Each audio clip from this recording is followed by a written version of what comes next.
Today's lecture is like an add-on to your knowledge related to the CRISPR-Cas9 system. So it is more or less like a quality enhancement factor, which I want to add in that particular topic. Okay, so I have shared some of the slides already of this PDF file, which I am using after sharing my screen with you.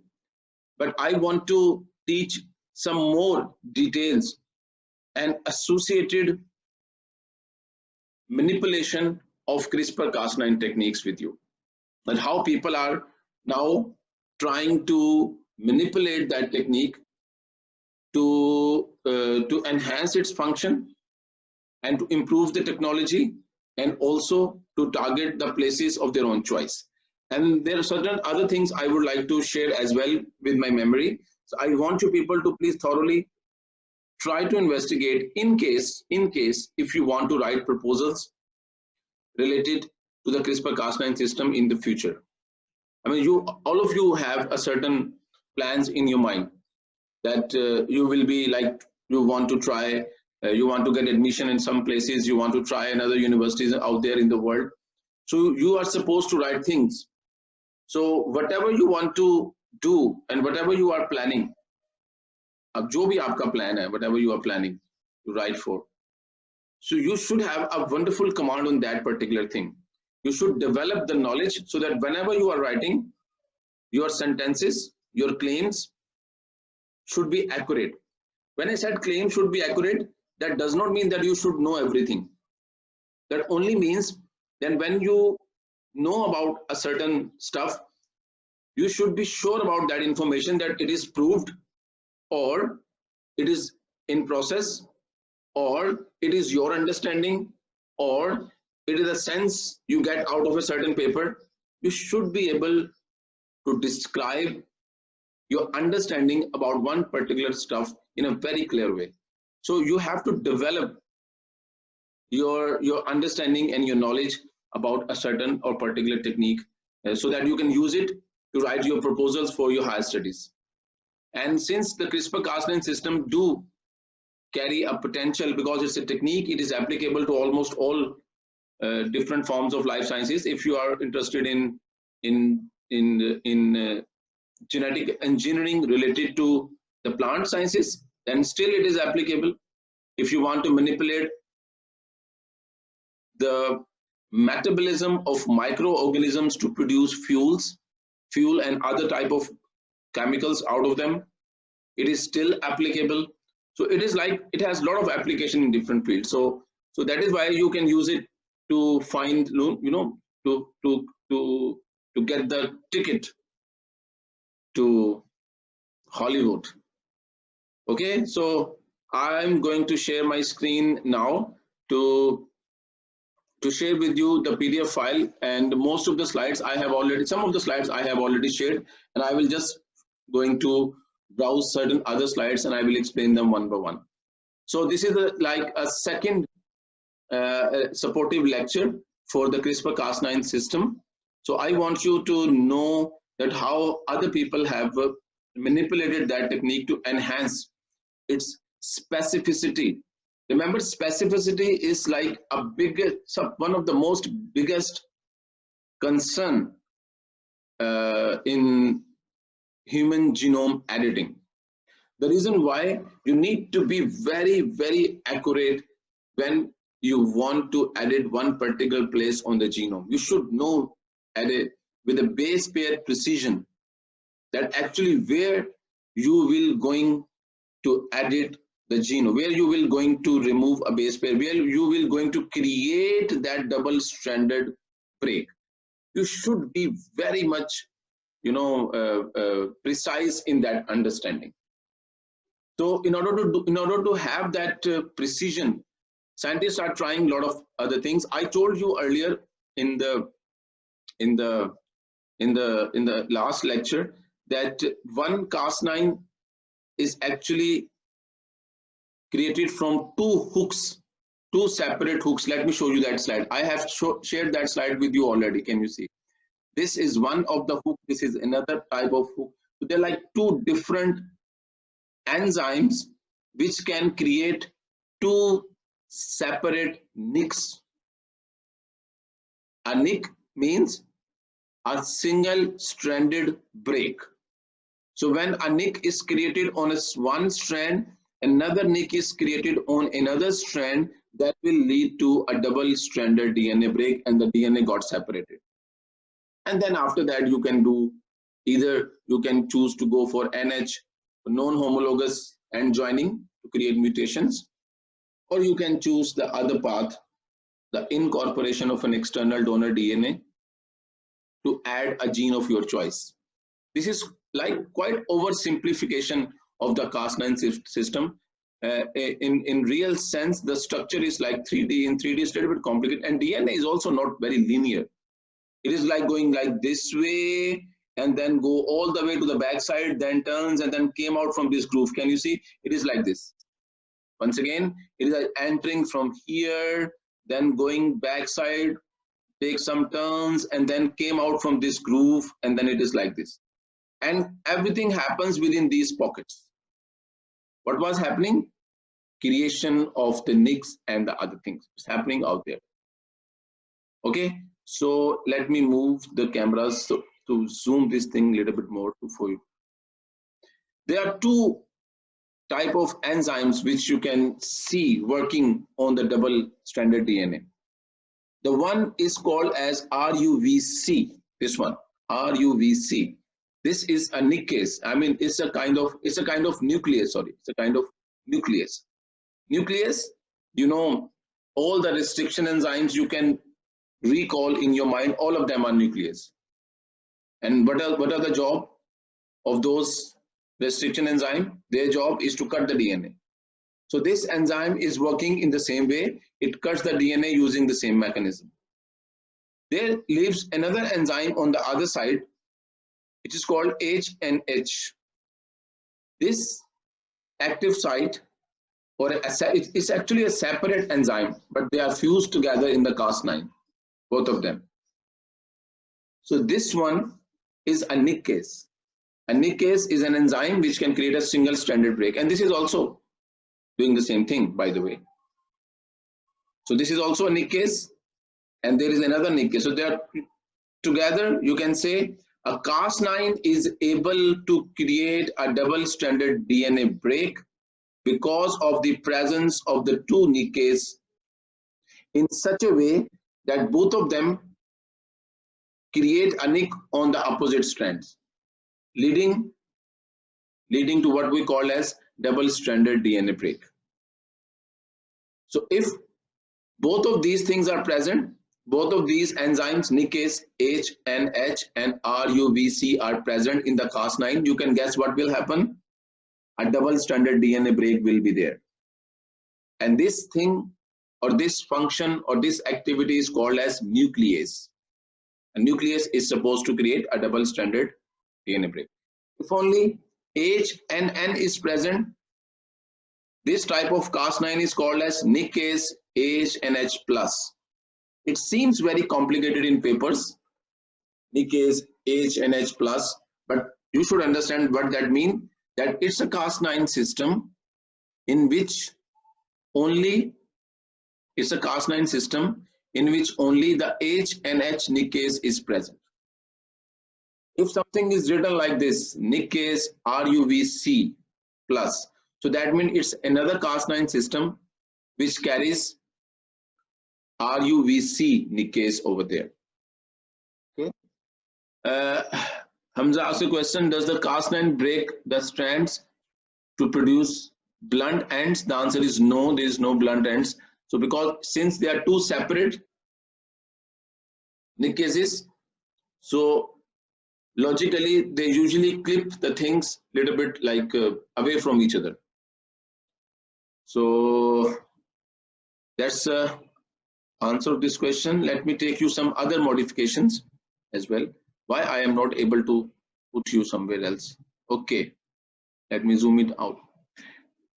Okay, then there is another modification called double nicking enzyme. The double nicking system is that, just try to get this thing in your head more comfortably. It contains two Cas9 enzymes carrying H and H nickase. Each of them is carrying H and H nickase. The H and H and RUVC, both these nickase work on opposite orientations. Are you getting this point? One of them works on the one strand, the other one works on the other strand, and it is because of their geometry, it is because of their orientation. If you want to use H and H, some people, some scientists thought that H and H might be more efficient. Think about it. If H and H is more efficient, RUVC is less efficient.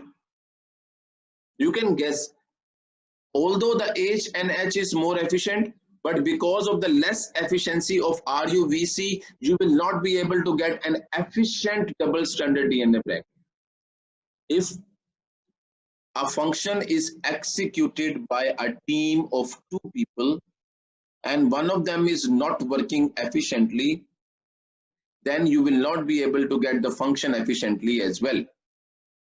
So some people thought about it that if H and H is working like, okay, Shasta asked me, sir, you can repeat double nicking system. Okay, मैं अभी बता रहा हूँ, Shasta, I am just making the story for that thing, okay? अभी मैंने उसको explain नहीं किया है. Okay, let me repeat it once again. So the double-stranded DNA break or nuclease activity is executed because of these two enzymes. So the efficiency of both the enzymes are required to execute an efficient double-stranded DNA break. If one of them is working very nicely, wonderfully, but the other one is not working very well, you can guess the activity will not be there. Are you getting this completely? It's understandable. So scientists thought that in order to get a better, efficient Cas9 system, how about having both the nickases from the same type? How about having both the nickases from the same type? How about having both of them as H and H? Maybe in that case, having both the things from the same type of nickase, the Cas9 might be able to clip the DNA in a better way. But to use the same nickase, you need to use two Cas9 proteins because of the orientation problem. Because one Cas9 can accommodate H and H because of geometry and orientation, and the other one should be RUVC. If you are not interested in RUVC, if you believe that RUVC is not working nice, you just want to use H and H nickase enzyme, you need to have two Cas9 proteins with H and H nickase enzyme to clip or to create a nick on the opposite strands. So if this H and H is working very efficiently, it can create a nick on that side. You can see both of them are on opposite orientation.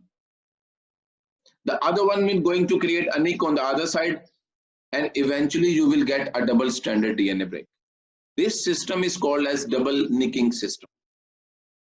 The same logic is applicable if you believe that H and H is working less efficiently and RUVC is working more efficiently. At that time, they were trying to make all sorts of changes to find the best working combination.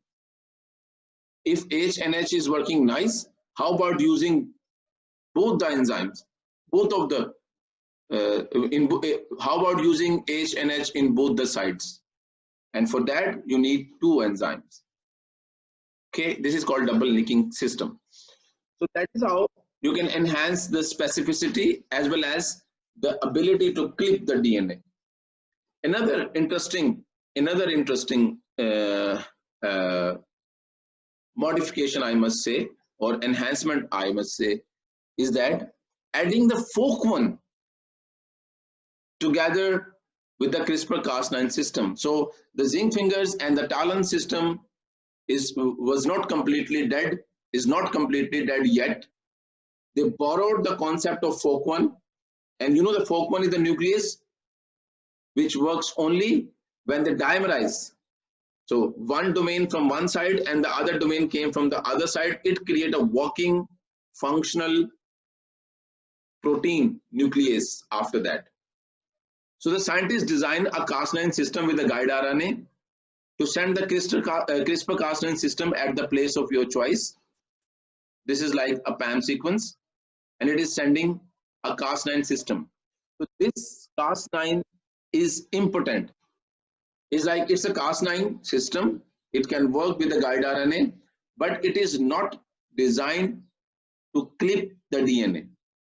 So in simpler words, it does not contain any nuclease activity. So that is what is called dCas9. It's like a modified version of Cas9. Okay, but it can go, it can find the place, but it cannot clip the DNA. The other Cas9 in the opposite orientation, having the guide RNA, finding the target place, but it does not carry any nuclease activity, so it cannot kill, it cannot destroy that double-stranded DNA. Okay, I got a question. Let me see that one. So Rimsha is asking, in double nicking, blunt ends will be formed. So which one is better? We are not sure for that much precision. Rimsha, I wish के ये बने और बनता है, मतलब scientists cannot control that it should be cleaved at the right places. Let me draw कि ये blunt end कैसे नहीं बनेगा. Okay, I need something to draw. I need something to draw. I know how to draw in case of PowerPoint. I don't know how to draw in case of PDF. So let me take another way. Okay, there should be a way. Let me try this thing. Okay, can you see the board now, all of you? Okay, if I pick the things right and you can see me well. So there is one strand of DNA and then there is another strand of DNA. One of the enzyme is creating a nick here, okay, on that side, double nicking system. The other one will be creating at a distance somewhere here. So what you will be getting after that is like here and like there. These are the base pairs which are like exposed and open. But from that side you will get like this, because this is, and then you will get like this, something exposed DNA. So these two are like the strand which will be there after that. It's not blunt, it's like this. So the DNA repair mechanism after that the DNA repair mechanism, it actually cleaves, it actually cut and paste the things together after that. So you will never be able to get the things in this way like a blunt end. And let me tell you one more thing, that the blunt ends, they are not very easy options to deal by the DNA repair mechanism. Okay, it is a little bit difficult to get them, it is little bit difficult to put them together and to use the ligase activity as well. Okay, here we go. So two things are here. Another enhancement, Cas9, impotent Cas9. Ability to find the place, answer is yes. But it has no ability to create a double-stranded nick. So it can able to open up the double strand. It is able to use the guide RNA. It is able to use the guide RNA. Answer is yes, yes, but it is not able to cut the DNA somewhere here or somewhere here. So the scientist has engineered a fork one along with the spacer DNA. This is the spacer link. That DNA eventually ended up in an amino acid chain. So this is like a spacer amino acid. And then there is a fork one domain. Scientists engineer an associated spacer along with the other domain of fork one. So the job of clipping the DNA is on the shoulders of this fork one combination. The guide RNA and the Cas9 is giving the precision. So the scientists believe, who are working on that stuff published in this paper, they thought that the fork one is a very specific way of clipping a DNA, because there is no way that a double-stranded DNA break will be there until unless you put these fork ones on opposite positions, until unless both of them find the right places. So that is why the clipping of double-stranded DNA using the fork one is very, very specific. So how about using the specific ability of fork one together with the CRISPR's ability to find the target sites? So the target sites were selected and reached and captured by the Cas9, CRISPR-Cas9 system, but the DNA double-stranded break is created by the fork one. That was another type of modification. So people are working, on a lot of things, I can tell you. They're trying to improve a lot of things. They even try to make changes in the enzymes, in the nickase enzyme and the protein structure of the Cas9. This slide I have already gone through. This one too, and you know it successfully used to engineer bacteria, fungus, animals and plants as well. So let's move to some of the examples that how the CRISPR-Cas9 system is already used to study disease genes. For example, the genes like LRRK. When I do not explain the gene, when I do not explain the disease, it is your job to please Google and go through the details of that disease as well. So there is a trouble in that gene somewhere here, G2019, and that trouble is associated with the non or dysregulation or non-functioning of that LRRK gene. So the scientists at that time wanted to fix that mutation, to fix that disease. All you need to know is to create a guide RNA which can specifically take the Cas9 system to the place, at that place. All you need to know the sequence of the target location. So they designed the sequence of the target. They found multiple sequences over there. So it's a long sequence. You can pick multiple targets. There is only one limitation in target selection. I wish this should be the class so I can ask you. There is only one limitation in selecting the target sequence. So LRRK gene is a big gene and you want to edit that gene and you want to pick or find a target location to send your CRISPR-Cas9 system to go and to create a double-stranded DNA break. The one limitation is the PAM sequence.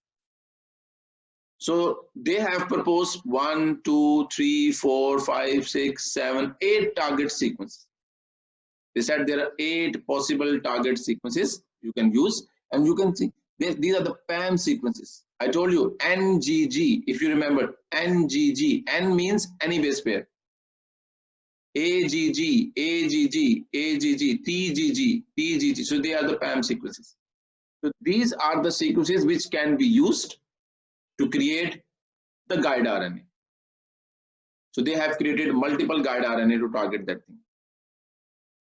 Then after that, somebody asked me in my earlier class, Hamza, it was you, how they send the things, two things. And I explained the nature of the vector. This is the simplified vector. Can you see the Cas9 and then the guide RNA? But I have explained to you that this Cas9 is under the control of a different promoter, and this guide RNA is under the control of a different promoter. It is supposed to produce a messenger RNA, and this one is not supposed to produce a messenger RNA. But both of them, when enters into the cell, it produces Cas9, it produces the guide RNA, and that will make a functional CRISPR-Cas9 system. So one thing which is required to do what? Which is required to clip the place of your choice, which is required to clip the DNA at the place of your choice. So you need to send this vector into the cell. This is called transfection. Transfection. Of course, the plasmids cannot be sent directly into the cells. It is packed into some lipid molecules. It is packed into some commercially available lipid molecules, and then those lipid molecules takes your plasmid within the cell. And you can guess why I'm using the word lipid molecules, because the cell membranes does not allow most of the polar things to pass through the cell membrane more easily. This is the one vector. But they are also adding another vector.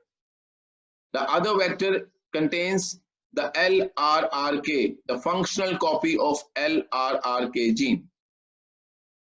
That means it is not, the purpose is not to create mutations. The purpose is to do what? The purpose number one is to this vector, the Cas9 guide RNA, when it is transfected successfully, it will go, it will create a Cas9 and a guide RNA, and both of them will cleave that gene, create a double-stranded DNA break. You can see here, double-stranded DNA break like this. After that, another plasmid LRRK, which is homologous to that position, will incorporate it into the double-stranded DNA break. Actually, when double-stranded DNA break is there, the natural choice of DNA repair mechanism is to fix that place. And when you provide a donor DNA, which we have discussed in earlier class quite well, when you provide a donor DNA, the DNA repair mechanism utilize that donor DNA and incorporate that stuff within that gene. And that is how you can successfully put the correct copy of LRRK gene right where you want. And that is how you can create mutation as well. So once you have incorporated that stuff, you can check the cells and you can identify the correct colony, and then you can use them for further manipulation. If you want to sense the nature and effort behind this activity, check how many things you need to do in order to get this successful result. Think as a researcher. First, you should have a cloned copies of all these three things. हमारे यहाँ एक cloning के ऊपर अच्छी खासी research हो जाती है. You should have a functional cloned plasmids of these three things. First thing. Second, you should be able to send both of these vectors into one cell. If one of the vector is managed to enter into a cell, the other one is not there, you will not be able to get the editing. In order to get the editing, both of these plasmids should be able to enter into the cell. And after that, of course, it should express, it should create a double-stranded DNA break. All these things has limitations, and every step decreases the efficiency. And last but not the least, if the double-stranded DNA break is there, the natural DNA repair mechanism should use your plasmid instead of its own system. If any one of them is missing, it will decreases the efficiency. And at the end of the day, you should be able to detect, okay, it is converted, it is changed, the function is restored, the cell is now working fine. That is how you're able to remove a one particular thing or one particular gene. So this is something which I just told, the number one, genome editing. Another thing, interesting, this might be interesting.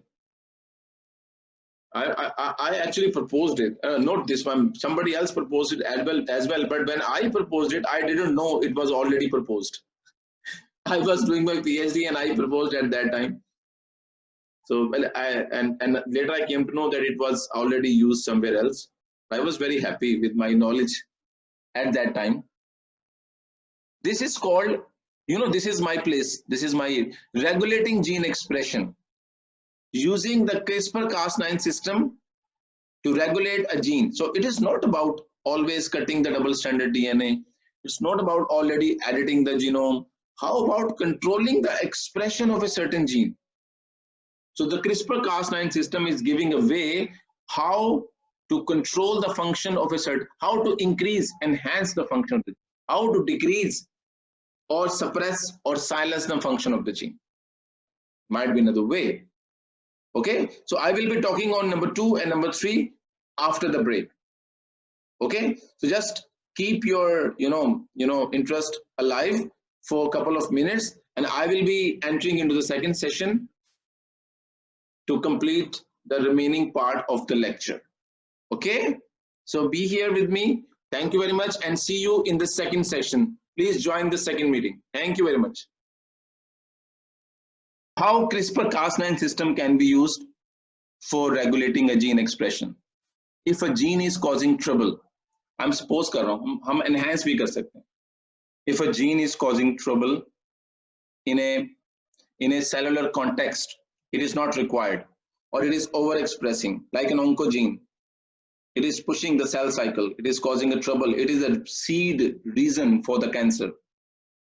So you can send the CRISPR-Cas. This is like the CRISPR-Cas9 system. You can send the CRISPR-Cas9 system to the gene, to the location of the gene.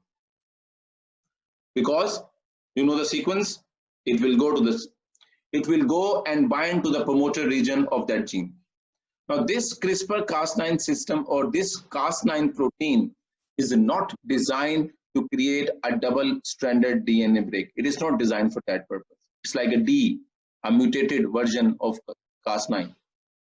But it can go and attach itself to the promoter region of that gene.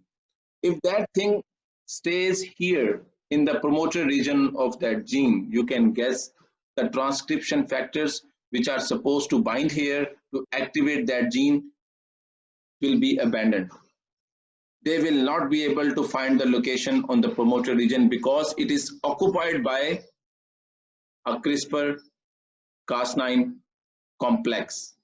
It is occupied by the Cas9 protein. And remember, Cas9 is a big protein. It can cover the promoter region, and then it will not allow any transcription factor to come and to bind and to express that gene.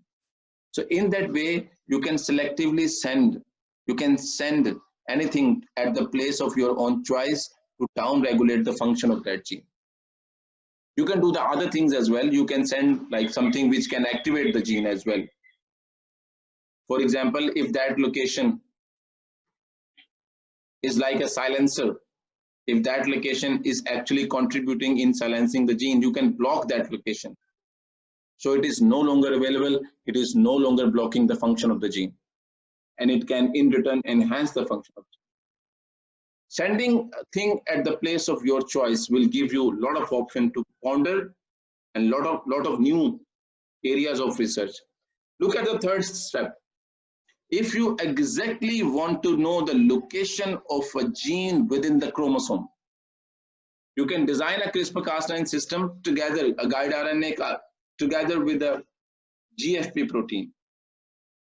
You can send these things to the cells, it will go, and CRISPR and the guide RNA will take you to the place of the gene together with the GFP. Now, when you do the fluorescent microscopy of the chromosome, you can exactly came to know that this gene is present near the centromere, this gene is present near the telomeres, this gene is present in what fragment of the chromosome.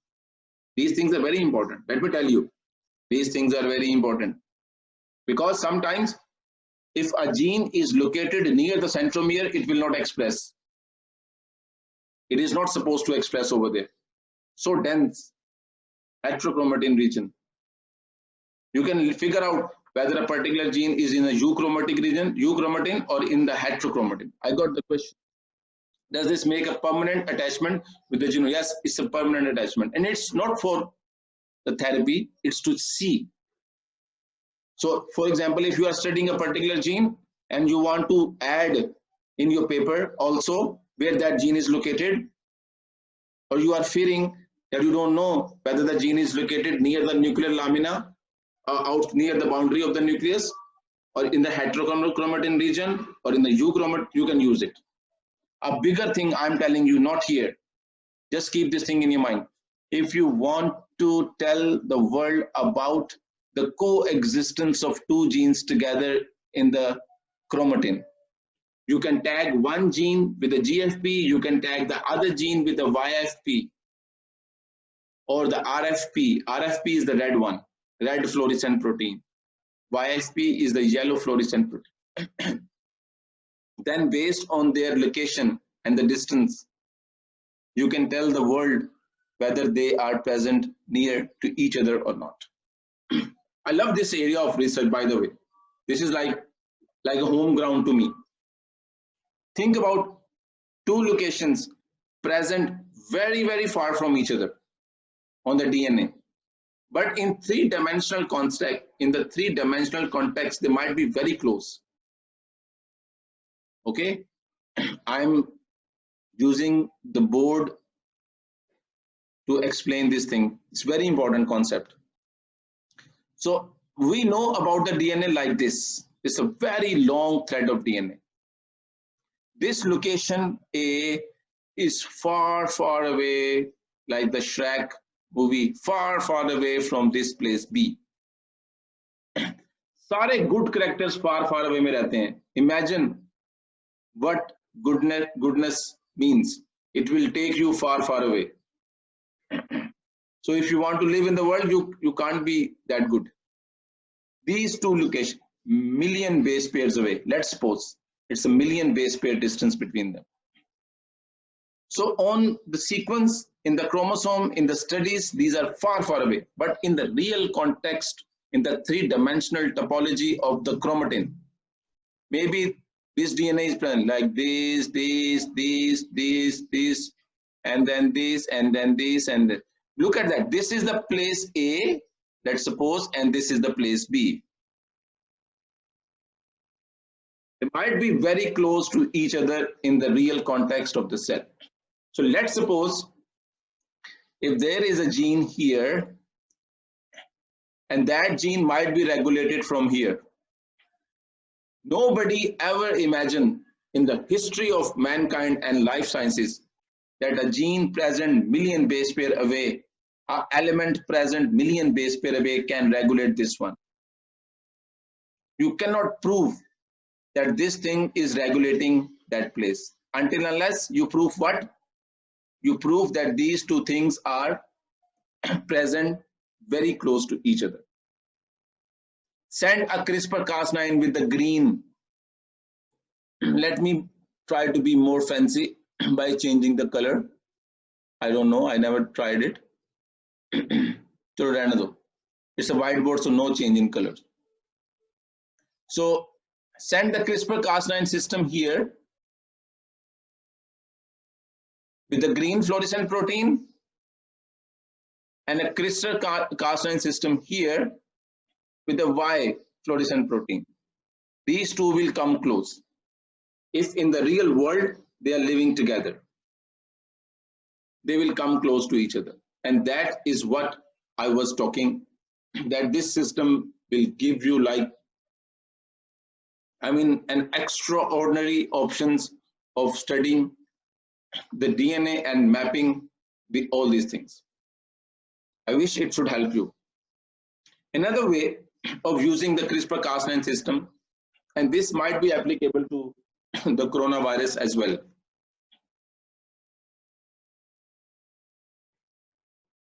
Because the coronavirus is also the SARS-CoV-2 is also an RNA virus. Works in the same way. I don't need to explain to you people. You should be good enough in that. That when an RNA virus finds a receptor, in case of coronavirus or SARS-CoV-2, this should be ACE2 receptor. And this should be virus spike protein. वैसे ये HIV की example है. We can put SARS-CoV-2 as well here. Okay, expect me to write such type of things to you. Then the viral RNA will be there. Using the reverse transcriptase, it is converted into cDNA, and that this cDNA is incorporated into the host genome. What will happen? The host genome get hijacked, start producing new viral RNA, as well as viral proteins. In easier word, they will start producing new viruses, and they will create the viral particles and then go out. That is how HIV works. How CRISPR-Cas9 help you to stop this thing? CRISPR-Cas9 can target the genome. If you know the sequence of the RNA, you can guess the sequence of cDNA. You know where, excuse me, don't get scared in the pandemic. You know the sequence of the DNA. You don't need to worry where it is landed. Since you know the sequence of RNA, you know the sequence of cDNA, to hell with that, where it is landed. But you know the sequence of that thing. You know, you have a target sequence. All you need to know, need to do is to send a CRISPR-Cas9 system which can specifically bind with the viral DNA. The viral DNA is present where? In the host genome. So all the infected cells should be supplied with the CRISPR-Cas9 system with a guide RNA, taking that CRISPR-Cas9 machinery to the viral DNA location, and then clip it. Once it is clipped, you are not providing any donor DNA. The DNA will try to repair itself and will create a mutation. If we are lucky enough, this mutation will destroy the viral genes, and the viral will no longer able to hijack that cell, and the cell will be fine after that. This is one beautiful way. There are other papers that how we can edit the embryos and other things to make permanent changes, and I have explained the other slides to you already. So that's it from my side. You need to browse it, and I will try my best to answer your questions from here. Okay, if you have any question, you should ask me right now. The forum is open for your questions. Here we go. I have, mashallah, so many students in my class. Thank you very much. Whenever I have like 24, 25 people, 21, it's good enough. जी इतना अच्छा CRISPR-Cas9 system समझ नहीं आ सकता कि आपके पास सवाल ना हो कोई. Otherwise I will call the names. शाबाश जी हमजा. सर मैंने पूछना था कि ये जो CRISPR सिस्टम है, इसके अंदर अगर हम जब उसकी कटिंग करते हैं तो ब्लड टेंस आपने बताया बनते हैं. Are these specific to some kind of sequence जिसमें काफी restriction enzymes में एक specific sequence होता है जिसको काटते हैं, या ये randomly काटते हैं? ये बिल्कुल random है. Restriction enzymes have DNA binding domains specific for certain base pairs. Universal XBA1 bacteria से निकालें, humans में इस्तेमाल करें, एक ही बात है. Universal They have their locations already. CRISPR system, we are creating the DNA binding domains. We are creating the target. One place, another place, or one place, or clip. The scientists are working and they are actually reached that place already. They have reached that place to know how many flanking base pairs of DNA will be there. How many flanking base pair DNA will be there.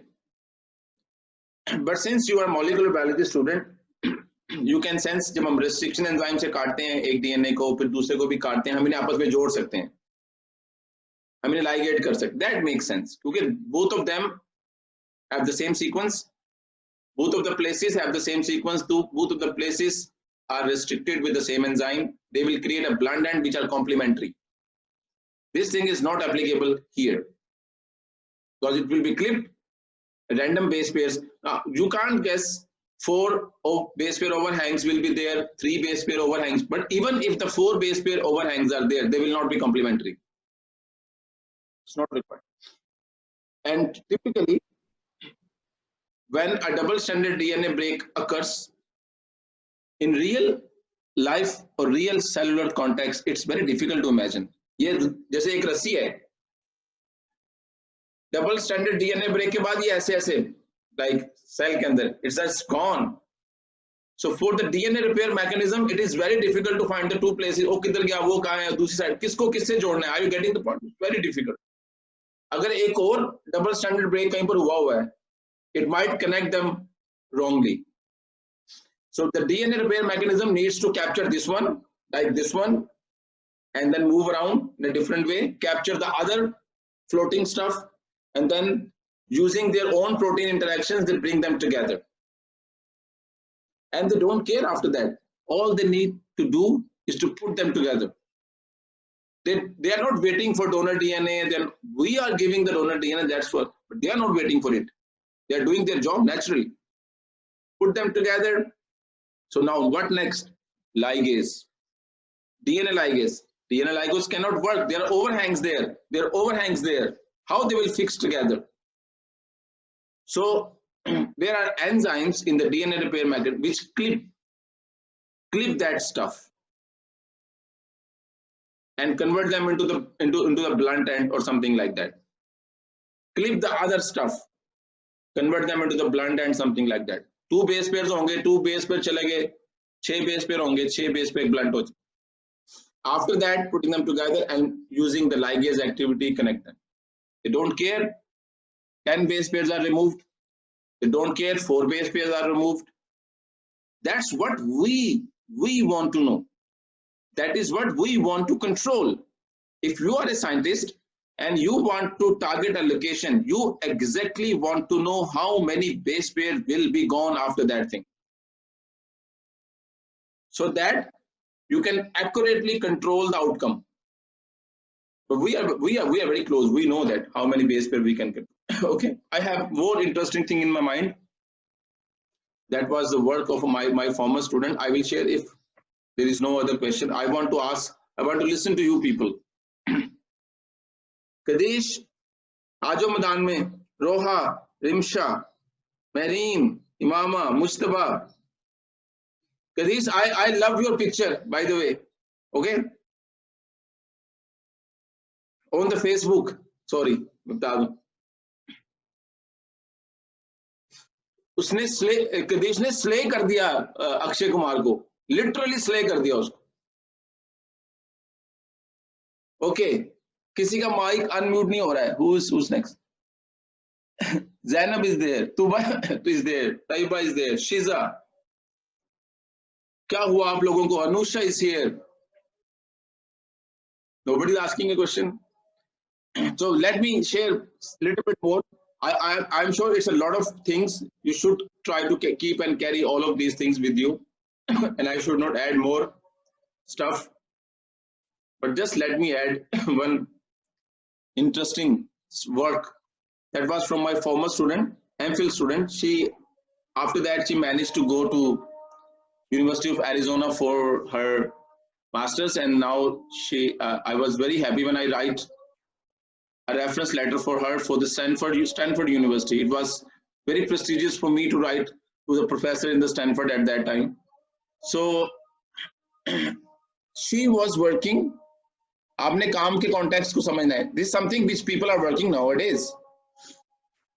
The CRISPR-Cas9 system we know, targeting we know, regulation we heard about it. We heard about how to manipulate the CRISPR-Cas9 system, how to increase the efficiency. The scientists, when worked with the CRISPR-Cas9 system, they came up with the new troubles. When they came up with the new troubles, the researchers needs to find the new answers for that thing. So the trouble was that, can we edit everything on the genome? Is CRISPR-Cas9 system is good enough to reach all corners of our chromatin? The answer is no. There are locations on our chromatin which we can't access. There are dark places where we can't go. There are densely compact regions in our chromatin where we can't reach. So even we can design the CRISPR-Cas9 system, it will not be able to go to the highly compact and heterochromatin portion of the genome. The heterochromatin portion of the genome is compact because of the presence of large number of spliceosomes over there. Oh, sorry. Nucleosomes, not the splices. Nucleosomes. They are responsible for the compactness. If we have more, the DNA will be more compact and heterochromatin. So she was working on a technique to reduce the number of nucleosomes on that region. To reduce the number of nucleosomes in that region so that the part of the DNA become less compact and become open, so that the CRISPR-Cas9 can go and can edit that unreachable portion as well. So it is like a trouble that we can't edit the unreachable portions of the genome. So she was trying to open up that regions so the CRISPR-Cas9 system can reach those places as well. So this is the enhancement stuff. So once we are like, we have answers of all these questions, we can successfully target any place. We can efficiently target any place. We know what will happen out there. We know at the base pair precision how we are actually copy pasting things. We might be able to go for human genome editing as well. I have a question from Hasnan. What is the efficiency of CRISPR-Cas9 to bind to specific region and how much it is effective? Hasnan, आपने मुझे बताना है इसकी efficiency कितनी होती है in terms of numbers. Logic में मैं बता देता हूँ. You will get the numbers. सबसे पहले homologous recombination almost impossible. Hundreds of tries and then you will get one or two answers. Then zinc finger assisted genome editing, less than like couple of percent, 2 or 3%. Talons take it to the 4 or 5%. Of course, CRISPR-Cas9 is much higher in its efficiency. And you might need to get me the numbers that how much better efficiency. I'm telling you, it's much better than the CRISPR and then the zinc finger and the Talons. And of course, by adding double nickase, by adding FOC1, they might be increasing the specificity. But I also want you to keep that thing in your mind that still CRISPR-Cas9 system is having trouble with off-site activities. Guide RNA do not have eyes. It sometimes bind with the non-specific locations as well. And as long as we have off-site activity, it can cause trouble. And those troubles within the cell is called as cytotoxicity. There is a gene, अच्छा भला अपने घर में रह रहा है, and the CRISPR-Cas9 came to the place and then start, this is not nice. Is there? Shabash. Ji. Mustafa Sir, is I had here. a question. Sure. Sir अभी आपने बताया कि वो अब जो स्टूडेंट के बारे में बताते हैं उसकी स्टडी थी कि हेट्रोक्रोमेटिन जो रीजन है जो इनकोड नहीं करता कोई भी प्रोटीन्स के लिए, तो उसके लिए उसने वो CRISPR-Cas9 को तैयार किया ताकि वो रीजन पढ़ सके, मतलब रीजन को स्टडी किया जा सके। लेकिन सर ऑलरेडी वो जो रीजन होता है हेट्रोक्रोमेटिन का रीजन, उससे तो उससे तो कोई प्रोटीन बन नहीं रही होती, तो क्वेश्चन ये कहाँ से बात पैदा होती है कि उसको स्टडी करना है पहले, मतलब क्योंकि because we are not already aware of the proteins that are being made by that reason, तो पहले तो ये पता लगना नहीं चाहिए कि बन क्या रहा है, इसका इफेक्ट क्या बॉडी के ऊपर या सेलुलर मशीनरी के अंदर। ओके, अगर थोड़ा सा स्टेटमेंट में थोड़ी सी मेरे ख्याल से गड़बड़ होगी, मैं इसको फिक्स कर देता हूँ, लेकिन I understand the context of your question.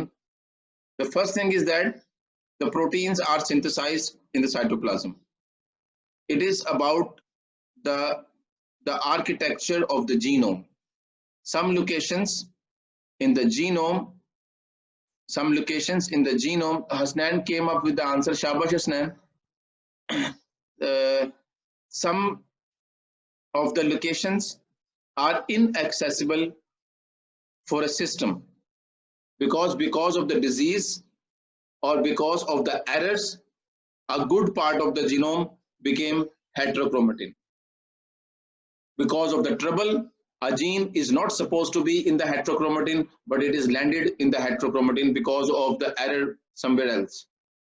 So you cannot fix such type of genes until unless you find a way how to reach that place. The lady, she was working on decreasing the nucleosome numbers. She's not working on CRISPR-Cas9. She is working on decreasing the nucleosome numbers so that region become less compact, so she can reach. That's what she was working. Oh, okay. And also, if in one cell type, if the region is not accessible, that does not mean that in the other cell type it is not accessible as well, because cells, the chromatin, heterochromatin shifts in different cell types in a different way. Farhan came up with a very long question in last 2 minutes. Let me see. Can a cell that has a euchromatin target area of CRISPR be edited by the immune system and integrated into the place where the same area of the cells may be heterochromatin would be edited cell change in DNA finding to match that of the other cells and multiply? Farhan, I'm sorry to push you, but I am choosing my rights to push you. Please speak. I'm not getting your question well. Sir, sorry about that, but I'm lost in your question. Okay, so please go on. जी sir, तो question था कि जो cell जिसका target area CRISPR का euchromatin हो, हम उसको एडिट करें CRISPR-Cas से और उसको इंटीग्रेट करें उस जगह जहां सेम एरिया सेल्स का हेट्रोक्रोमेटिन है, तो वो सेल वहां जाके मल्टीप्लाई करेगा या सरवाइव नहीं कर सकेगा? नहीं, हम फ्रान गलती हो रही है। फ्रान होल्ड ऑन, हमारे पास टाइम नहीं है, मेरे पास टाइम थोड़ा है। Okay, keep the question for the next session for me, but let me correct you. Heterochromatin, euchromatin nucleus के एरियाज नहीं होते हैं। These are the things and the DNA places which we assign based on the compactness of the DNA. If the DNA is compact, हम कहते हैं कि ये heterochromatin है। It's not like a location in the nucleus. It can be any location, but the location means it's a place जहां पर DNA compact है. But please hold on such questions for further discussion. Okay, the story is not ended. Although the CRISPR-Cas9 topic is ended, हम इस पे मजीद बात करेंगे Monday के ऊपर. And you can keep asking me in another way as well. Okay, you can talk to me on the Zoom as well by getting some time with me. Okay, and we don't have enough time. I just want to say a formal farewell words to you people. Let me, if I able to speak your names. I don't think so, since I can't. Okay, let me. Anisha is here. Thank you very much. Anusha is here. Farhan is here. Hadi is here. Hamza is here. Hasnan is here. Imam